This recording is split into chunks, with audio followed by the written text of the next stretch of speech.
हसणं होईल सोपं, जीवन होईल खास। पलूस आणि परिसरातील नागरिकांच्या आता दाताच्या उपचारासाठी सांगली, कोल्हापूर, पुणे, मुंबईची धावपळ थांबणार। पलूस शहरातील एकमेव अत्याधुनिक दातांचा दवाखाना, जिथे single visit root canal treatment सह दातांच्या सर्व समस्यावर खात्रीशीर उपचार। डॉक्टर प्रणव सचिन सुतार यांचे smile studio multi speciality dental clinic, Bhosale plaza, new ST stand समोर, पलूस। अपॉइंटमेंटसाठी संपर्क 72 72 82 72 27 आणि 87 93 75 16 25।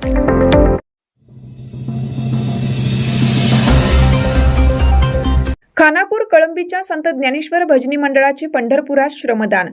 5 तासात पंढरी चकाचक। कुणी अनवाणी पायपीट करीत, कुणी व्रत वैकल्य पाळीत, तर कुणी अन्य मार्गाने विठ्ठल भक्ती व्यक्त करतो।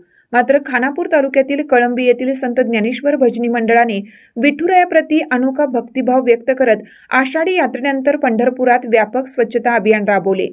आषाढी संपल्यानंतर अवघ्या 5 तासात नामदेव पायरीपासून कुंभार घाट, वाळवंट परिसर तसेच नदीपात्रात श्रमदान करत तब्बल 5 गाड्या कचरा संकलित करण्यात आला। भजनी मंडळातील सदस्यांनी एकत्रितपणे झाडू, कुदळ, पिशव्या हातात घेऊन परिसर स्वच्छ केला। या उपक्रमामुळे यात्रेनंतरचा परिसर पुन्हा स्वच्छ व आकर्षक झाला।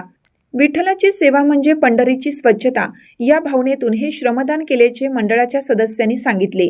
पंढरपूर हे केवळ यात्रेपुरते नव्हे, तर वर्षभर स्वच्छ व पवित्र राहावे यासाठी सर्व भक्तांनी जबाबदारी घ्यावी असा संदेशही या उपक्रमातून देण्यात आला।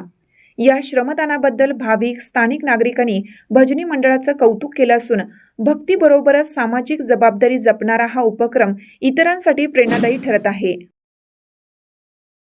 आम्ही पंढरपूरला आषाढी वारीला आलो त्यावेळेस आम्हाला लय घाण चंद्रभागेमध्ये दिसली। तीर्थाचं ठिकाण असं घाण नसावं या हेतून आम्ही सर्वांनी विचार केला आमच्या महिलांनी आणि स्वच्छता अभियान राबवावं म्हणून ह्या हेतून आम्ही आलो। तर इथं बी आम्हाला बरीच सहकार्य मिळालं सगळ्यांचं। म्युन्सिपाल्टीचे या लोकांनी आम्हाला सहकार्य दिलं, गाड्या दिल्या कचऱ्याच्या। 19 महिलांसह स्वच्छता करण्यासाठी व पांडुरंगाच्या चरणी आमचे श्रमदान थोडक्यात करण्यासाठी इथे आलो आहे आणि सर्व महिलांनी अत्यंत उत्स्फूर्तपणे सकाळी 8 ते 1 वाजेपर्यंत श्रमदान करून खूप मदत केली। मी एवढंच इच्छितो की सगळ्यांनी नदीवरती येऊन घाण करण्याऐवजी स्वच्छता करा। प्रत्येकानं आपला कचरा आपण कसा विल्हेवाट लावायची हा प्रयत्न करायला हवा आणि महिलांनी आम्ही भाग घेतला इथं, कारण महिला जसं घर स्वच्छ ठेवतात आपलं, तसं हे पंढरीची मायभूमी आपली आहे, आपण इथं स्वच्छता ठेवली पाहिजे असा आम्ही सगळ्यांनी विचार करून आम्ही बायकांनी इथे येऊन श्रमदान करून छोटासा प्रयत्न केलाय की आमचं बघून इतर यांनाही त्याचा ही वाटावा की आम्हीही करावं।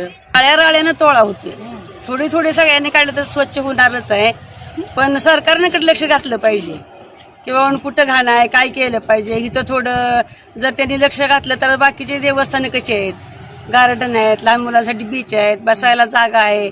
स्वच्छता ही पहिला महत्वाचा मुद्दा आहे इथला आणि अस्वच्छतेमुळे काहीच होऊ शकत नाही। इथं एवढे पवित्र ठिकाण पण या घाणीनं सगळी घाणच झालेली आहे। सगळ्यांनीच ही असं थोडं कानी कराय मनाव घेतलं पाहिजे। सगळ्यांनी जर घेतलं तर ही स्वच्छता चांगली